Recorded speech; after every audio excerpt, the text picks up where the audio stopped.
আসুন কিছু পারিবারিক ম্যানার বা ভদ্রতা শিখি।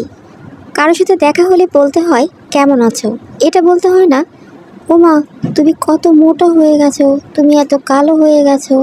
এটা ম্যানারলেসের কাজ। সে তো আপনারটা খেয়ে মোটা বা কালো হয় নাই। কারো বয়স আর বেতন জিজ্ঞাসা করতে হয় না, এটা সবচেয়ে অভদ্রতার কাজ। ইনকাম ব্যক্তিগত অ্যাসেট, এটা জিজ্ঞাসা করা বা কারো ইনকাম নিয়ে গবেষণা করাও ছোট লোক ম্যানালিসের কাজ। এটা জানতে চাওয়া মূর্খতা। আপনি কি মূর্খ? কাউকে দেখলেই তার পোশাক নিয়ে কথা বলতে হয় না, যেমন এসব কি পরেছো, একদম মানায় না, ভালো কাপড় নাই তোমার। এটাও ম্যানালিসের কাজ। কে কি পরবে এটা তার ব্যক্তিগত ব্যাপার। পোশাক হচ্ছে মানুষের কমফোর্ট জোন, এটার বিষয়ে হস্তক্ষেপ করা ভদ্রলোকের কাজ না।